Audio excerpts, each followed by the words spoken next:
Still infertile? My son is a genius and looks just like me. Then let me introduce you to my son. What? Matthew was shocked, thinking I couldn't possibly have a son. We divorced 15 years ago. I had unexpectedly bumped into my ex-husband after 15 years. And to make things more complicated, I saw him with the woman who was the reason for our divorce. That's when he introduced me to his son, who he said was 15. So I introduced him to my son as well. Matthew seemed surprised, not expecting that I had remarried. Since Matthew and I only had a daughter together, his shock was evident. But as I tried to leave, Matthew and Amelia started to brag and show off to me. Little did they know they were about to uncover a shocking truth, turning the situation into a complete mess. My name is Madison. I'm 45 with a history of divorce. Now I'm happily remarried. After remarrying, we had one more child, making us a family of 5 with 2 daughters and a son. My daughters are from my previous marriage. My son, now 14, is in middle school. His name is Jeffrey. The names of my daughters are Lily, the eldest, who is 19, and Aria, the younger one, who is 18. Both my daughters and my son are my pride and joy. Lily is currently studying abroad at a university, and Aria attends a prestigious high school. They chose their paths themselves, without any influence from me. Inspired by his sisters, Jeffrey grew up full of curiosity. Though only half-siblings, the 3 of them are very close. My current husband's name is Andrew. He's somewhat of a celebrity in certain business circles. This is my family now. Today, Jeffrey and I were out shopping in preparation for his study abroad. Jeffrey wears a hat and mask outside for certain reasons. Though many people wear masks nowadays, Jeffrey stands out due to his height. While shopping, Jeffrey seemed to bump into an acquaintance and asked, "Mom, can I go grab coffee?" "Sure, honey, I'll continue shopping then." He entered a cafe. Jeffrey, mature for a middle schooler, has many adult friends, and I believe the person he met was a college student. As I shopped alone, enjoying it for the first time in a while, someone suddenly called out to me, Is that you, Madison? "What?" I turned around and there stood the man I had hoped I'd never see again. My ex-husband. His name is Matthew. He's 3 years older than me, so he must be 48 now. Hey, how are you? You've really changed. You used to be so plain. Is that so? Well, goodbye then. Hey, wait a minute. I wanted to leave quickly. I had nothing more to say to Matthew. I met Matthew at a party. He was quite forward, and I, being serious and cautious, was drawn to him. Matthew pursued me aggressively. Friends warned me he was just playing around, but I was flattered by his attention, a first for me. I found myself falling for him more and more. So, on our second date, I agreed to start a relationship. Matthew was overjoyed, like a child who had just received a toy, and it thrilled me. I used to think he wasn't reckless, but rather someone who genuinely expressed his emotions. Looking back, love really is blind. Our relationship was going well. I was only 25 at the time and found the idea of an older man appealing. However, Matthew was very sociable and always surrounded by women, which worried me. I think I was trying to punch above my weight. There were times when loving him became exhausting. So when Matthew proposed, I was ecstatic, believing I would finally be happy. Matthew and I wanted children right after getting married. We rented a spacious apartment, thinking of our future family. I got pregnant soon after the wedding. We were overjoyed. But when I told Matthew the baby's gender, What, a girl? Really? he was visibly disappointed. You wanted a boy? Of course, I don't need a girl. Why, girls are cute too. Cute isn't the point. They're just not worth raising. That's terrible. I was shocked. I had never felt such a difference in values before. From then on, he didn't touch my belly. He didn't help at all as my pregnancy progressed. It became too hard, so I went back to my parents to prepare for the birth. Then our daughter was born. Matthew didn't attend the birth. Even my parents were angry about that. I stayed with them for about 3 months before returning home. But Matthew wasn't welcoming. Instead, You're back already? he said, Even while I was feeding our daughter, he'd say things like, "Why a girl? I wanted a boy." "Don't say that. She's a cute girl." "She's not cute." "Maybe the next one will be a boy." "It better be." I researched everything I could to have a boy, even trying old wives' tales and gender selection methods. The next year, I was pregnant again, but it was another girl. I was happy with 2 girls. They were adorable. I loved dressing them in matching outfits. But Matthew was cold to our daughters. "Hey, stop wasting money. You bought more clothes, didn't you?" They weren't that expensive. "But 2 of the same? That's extravagant." Gradually, Matthew began to take his frustrations out on me. "Why can't we have a boy? Is there something wrong with you?" "Girls are great too." "I want a son." He'd say this in front of our daughters without a second thought, making me not want to talk about the kids with Matthew. I think the girls, even being young, could sense what their dad was saying. I poured all my love into them, making up for their dad's absence. Matthew's behavior escalated. He'd yell at the kids for playing inside, and our fights became incessant. "Be quiet. Go away. I'm tired from work. You're a nuisance." "Hey, don't talk like that. Why not play with them?" "They don't like me, and they're not cute." "How can you say that? They'd be closer if you tried. Don't say such things in front of them." "They won't understand. It's okay. They seem dumb anyway." I couldn't tolerate this. I took the kids and went to my parents' house for a few days, expecting a call from Matthew. He did call, but not to apologize. "You're neglecting your duties at home. Come back immediately." "You can do it yourself." "Who do you think provides for you? Do what you're supposed to." Regrettably, I was on maternity leave, depending on my husband's income. I had no choice but to obey him. I wanted to leave my daughters with my parents, but it was too much to ask of them. I didn't want to be apart from my girls, so we returned together. "Finally back? Clean up this mess." The house was a disaster. Food left out, trash everywhere, laundry untouched. Lily, still young, helped me clean up. Aria tried to appease Matthew. They were only 4 and 3 years old. I knew something had to change, but I didn't know what to do. Eventually, I returned to work, but with reduced hours and lower pay. I had to rely on Matthew. I endured for the sake of our livelihood. I didn't have the courage to become a single mother with 2 daughters, but Matthew's behavior towards the girls worsened. "You're in the way. Go somewhere else when I'm off."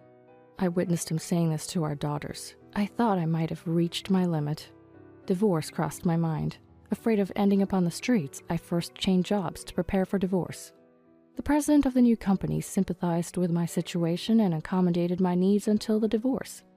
I decided to divorce soon after starting the new job. "Hey, let's get a divorce." That's what Matthew suddenly said to me. I was considering divorce too, but his bluntness caught me off guard. He had been thinking about divorcing me as well, so this seemed like a good opportunity, a chance for an amicable divorce. "I'll take custody of the children." Fine, take them." I felt uneasy about Matthew's attitude. A woman's intuition prompted me to hire a detective, a suggestion from the new company's president, who even advanced the cost. Of course, I planned to repay it later. I was referred to a detective by an acquaintance. The detective quickly uncovered the truth. Matthew had a mistress named Amelia, a younger woman. To my shock, Amelia was pregnant. The child was likely Matthew's. "Hurry up and sign the divorce papers." "There's something I need to tell you first." I revealed everything I learned from the detective. "You snooped around behind my back?" "So what? Isn't the real issue that you've been deceiving us all this time?" He became enraged as I continued to confront him. "It's your fault for only giving birth to girls." "What's that supposed to mean?" "Amelia, see, is having a boy. She's fulfilling my wishes, unlike you. It's only natural I prioritize her." "Why did you start an affair before she got pregnant?" "That's because you seemed defective and I lost interest in you. I'm popular with women, you know." Matthew justified his infidelity without any remorse, blaming me for having only girls. Such nonsense. I couldn't understand his obsession with having a son. "Why are you so fixated on having a boy?" "Girls are stupid creatures. They can't earn money and won't bring anything back in the future. I hate the idea of spending money on them. I was furious. In an era of advancing women's rights, I couldn't believe I had married a man with such beliefs. I only filed for alimony in the divorce, enough to cover the detective's fee with a little extra. There was a reason for this. I wanted to get divorced quickly, for the sake of my daughters. Matthew was initially reluctant, and it seemed like we might need mediation with lawyers. I just wanted to get away from this man. I wanted to tell my daughters as soon as possible. That was my top priority. I haven't seen him since. No requests for visitation with the daughters either. And now, this unexpected reunion. Matthew wasn't alone. Behind him were Amelia and a boy, probably the child from back then. Amelia approached me, looking over. The boy behind her made a disgusted face. I couldn't tell if he was looking at me or Amelia. The boy is about the same age as Jeffrey. I believe in middle school. Yet there I was, feeling uncomfortable despite not being at fault. Oh, is this Matthew's ex-wife? Amelia scrutinized me, looking me up and down as if assessing my worth. What do you want? Nothing. I couldn't help but notice the boy's gaze, and Matthew caught that. This is my son, Kenneth. He's 15, and next year he'll be a high school student at a very prestigious school as a special scholarship student. That's wonderful. Congratulations. I managed to smile genuinely at Kenneth. Kenneth, surprisingly polite, nodded his head at me. He was a quiet-looking boy wearing glasses, but clearly handsome. Kenneth said something to Amelia and then walked away. I inadvertently found myself observing Matthew and Amelia. What? Your son doesn't resemble either of you. What? That's rude. He looks a little like his mother, though. I knew I was being impolite, but he didn't look anything like Matthew. I wanted to leave, so I refrained from saying more. Well, I should be going. Wait, you're still infertile, right? My son's a genius and looks just like me. Infertile? What are you talking about? I stopped, irritated. You said you're infertile, right? What do you mean? We have 2 daughters, remember? If you can't have boys, it's the same as being infertile. I was dumbfounded by his absurd logic. Even after 15 years, he hadn't changed at all. This disappointment wasn't about expecting anything from him, but a faint hope that he might have become a decent person. For our daughters, who will always have him as their biological father, I hoped he wouldn't be so spiteful. But that hope crumbled in an instant. You really haven't changed. What do you mean by that? Exactly what I said. Anyway, I finally have the son I've always wanted. Now I'm truly happy. That's great for you. As I tried to leave again, this couple seemed determined not to let me go. Just when I thought they had more to say, Amelia pulled out a photo. It was probably Kenneth, around 3 years old, posing like a model. The photo was worn, indicating it was frequently handled. He's cute. Right? He did some modeling when he was little. I see. I responded politely, maintaining my facade, but Amelia's next words shattered my composure. Well, your daughters are pretty plain, aren't they? Excuse me? Just saying. She looked at me with a smirk. You don't know anything about my daughters. I don't, but I can imagine. Please don't make assumptions. Amelia, smug with victory, began bragging about her son. Scouted in the park when he was little, receiving top-tier education. She rambled on, even though I hadn't asked. What exactly is top-tier education anyway? Who decides what qualifies as top-tier? Being a single mother must lower the educational standard, huh? Your poor children. I couldn't contain my anger anymore. You seem to have a misunderstanding. Misunderstanding? First off, I'm remarried. What? I remarried soon after our divorce. I worked hard supporting my 2 children as a single mother, but my current husband is the president of the company that supported me during the divorce. He's a businessman. I worked at his newly established company initially, but he has since handed over the presidency to someone else. He heads a group of companies. I only learned about this after we started dating. What's your last name now? Smith. Why? The Smith Group? Yes. Amelia was speechless. I didn't know about this, said Matthew. Why should I report to you? What about Lily and Aria? They're part of the Smith family now. My husband adores them. I shared that Lily was studying business abroad. Matthew seemed surprised when I mentioned the university. Lily wants to help with my husband's business, so she's studying abroad. Your salary wouldn't have allowed for international studies. Thanks for the divorce. What do you mean by that? You divorcing me allowed me to meet my husband. I don't hold a grudge against you. Matthew's face twisted in frustration as I said this with a smile. But even if she's smart, a girl's looks are important. Lily was actually chosen as Miss Campus this year. Matthew quickly searched for Lily's university. A beautiful woman in a white dress appeared on the screen. That's Lily.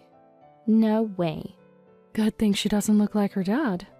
Amelia's face twisted in frustration, just like Matthew's. But the eldest is a fluke, and the younger one's probably a delinquent. The second child always turns out bad. Arya's doing well. She's been accepted to a famous university. And which high school does she go to? Clover High School. No way, better than our child. Well, your son is amazing too, being a scholarship student, but Clover High School is a girls' school, so he can't attend. Amelia wanted to say something, but only twisted her face in frustration. Competing over children's achievements seemed pointless. Matthew looked shocked, opening and closing his mouth like a fish. But when our eyes met, he said, "What? You must have paid off the school with under-the-table money." I couldn't let that slide. These were my daughters he was talking about. Both of them chose and worked hard for their schools. They never even asked to go to tutoring. They were no trouble at all. Lily and Arya couldn't rely on their dad for affection after I remarried. They probably developed a habit of not depending on a father figure. However, my new husband made repeated efforts to connect with Lily and Arya. Gradually, they began to open up to him as if he were their real dad. For Lily, a turning point was when he took her to his workplace, leading her to express interest in studying business management. He then suggested an overseas university to middle school-aged Lily, mentioning its diverse student body and unique programs. Lily researched what she needed to learn and which high schools to attend to get into that university. After rigorous studying, she successfully got into her desired high school. We didn't interfere at all. The only thing she asked us for was to study abroad, and we happily supported her decision. They got into such prestigious schools without tutoring? That's exactly what I'm saying. How much money did I spend on my son? It's fine. Thanks to you, he grew up well. He'll surely pay you back. Sure, he will. This couple seemed to expect some sort of return from their child, which I found pitying. But it's none of my business what happens in other families. But Arya went to tutoring, right? No, she didn't. Arya, influenced by her sister, hasn't found what she wants to do yet, but she's been studying hard. She's currently into basketball. What's the point in doing something that doesn't make money? What does this man think children are for? They're not raised to become future money bringers. Did you want a boy just because you thought he'd bring you money in the future? It's not like that. I hit the nail on the head. I truly made the right decision divorcing this man. Then Jeffrey called. I told him where I was and hung up. Is Mr. Smith coming? What are you happy about? I just want to meet him. Amelia seemed eager with ulterior motives, but I had no intention of introducing them to my husband. No, I'm meeting someone else. Goodbye. Wait, are you running away? No. That's when Jeffrey arrived. I'll introduce you to my son. What? I reluctantly introduced Jeffrey to them. He was still wearing his hat and mask. Your son? Yes, he is my husband and my son. He's in 8th grade. But you only had girls. Jeffrey seemed irritated by Matthew's remark and asked me, "Mom, who's this rude guy?" "He's my ex-husband, and that's his wife." Huh. Jeffrey's attitude seemed to have angered Matthew, who burst out in rage. "What's with this rude kid? At least take off your hat and mask when greeting someone." No, he has a reason for not being able to take them off. Then Matthew started to smirk in a mocking way. I had a bad feeling about this. Ugly enough to hide your face, huh? Your new husband must be ugly too. Our daughters turned out pretty like me, but I guess your son wasn't so lucky. What are you talking about? My husband is so handsome. He's been featured in magazines. Really? Then your son must look like you. That's right. Unfortunately, he got Mom's ugly genes. Such a waste, especially since he's so tall. I was appalled that they could say such things in front of their middle school-aged child. I didn't want to leave Jeffrey as their prey. and was about to make an excuse to leave when suddenly, Jeffrey took off his hat and mask. "I apologize for not greeting you properly without taking off my hat." Matthew and Amelia were struck speechless. Even the people passing by stopped in their tracks. "Are you?" Turns out, Jeffrey is an up-and-coming actor. With a mature, sweet face, he became popular quickly, despite being in middle school. He's even considering going abroad and studying in a foreign middle school, as part of the plan. This is a well-known story, even mentioned in online articles. Though it's actually because of his sister's influence, the media wrote it differently. But the name is so different. So I changed it. It's starting to get out there, but please don't spread it around too much. Is he really your child, not a stepchild? That's right, 14 years old. That's right after a divorce. Yes, I married right after divorcing you. But he doesn't look like you. People often say Jeffrey and I look alike. He's definitely my son. Just then, Kenneth returned. Seeing Jeffrey, Kenneth's face lit up with a smile. "What's going on?" "Kenneth!" Apparently, they knew each other. "You two know each other?" "Yeah. Unexpectedly, they were acquaintances." Jeffrey attended Kenneth's dance school for 2 weeks on the agent's recommendation. They seem to have gotten along well, being close in age. "So, does that mean you and I are half-brothers?" When Jeffrey said that, Kenneth angrily retorted, "No way, don't even think that I'm the son of a man like him." This was a shock to me. Kenneth realized he had spoken too impulsively. "Hey Kenneth, what do you mean by that?" Kenneth sighed and looked at Amelia. Amelia was frantically shaking her head. What's going on? Ignoring Amelia's protests, Kenneth revealed a shocking truth. "I'm not this man's son." "What the heck are you saying?" Kenneth glared at Matthew with a look of utter disdain. It seemed that Matthew, despite his desire for a son, had a rotten character, and this sentiment had been passed down to Kenneth. It appeared that Kenneth had disliked Matthew from a young age. "All he does is complain about work, and he's always reeking of alcohol. There's nothing about him I could respect." Kenneth felt a deep aversion to being the son of such a man. He even confessed to his mother that he found it repulsive to have any blood relation with Matthew. Then, "Don't worry, your real father is someone else," Amelia revealed. She had sworn Kenneth to secrecy for the sake of their livelihood. "What? What does that mean?" "No, nothing. Kenneth, stop joking around." Amelia was clearly panicking. "But our blood types are completely different. I'm type A. Aren't both of you type O?" "That's a lie." "It's true." Then Kenneth pointed to a nearby blood donation poster. "Why don't we go donate blood and find out?" he said. "Stop it!" Amelia screamed in a frenzy. So that's what it was. It made sense why Kenneth didn't resemble them. He wasn't their child. Amelia was involved with Matthew and another man at the time, but she couldn't marry the other man. So she told Matthew that he was the father and married him. Matthew, realizing the truth, turned bright red with anger. He seemed to be trembling with rage. "You're saying he's not my son? What does that mean?" "It's not what you think. There's a reason for it." "What reason?" Matthew didn't care that there were people around. Rather, he seemed oblivious to his surroundings. He yelled at Amelia loudly. "So you've been deceiving me all this time?" "No, there's a reason for it, but even if there's no blood relation, Kenneth has always adored you like a real dad." It didn't look like adoration at all. "You've always believed and raised him as your own son, but isn't it unusual not to notice for 15 years? It's proof that you haven't really engaged with your child." "Shut up, it's none of your business." "You're right, it's none of my business, so I'll be leaving." I realized a crowd had gathered around us. Not wanting Jeffrey to be involved in this, I decided to leave Matthew and Amelia arguing. Many people seemed interested in their quarrel, which worked in our favor. "We'll be going then." Matthew, no longer paying attention to us, was shouting at a crying Amelia, begging for forgiveness. Kenneth was the only one who waved to us. His eyes seemed to say, "Please go now." We quickly hailed a taxi and escaped. "I'm sorry you had to go through that." "It's fine, Mom, I'm okay." Jeffrey comforted me, patting my back. Later, Jeffrey told me he had encountered Kenneth. Matthew, furious upon learning he'd been deceived for 15 years, presented Amelia with divorce papers.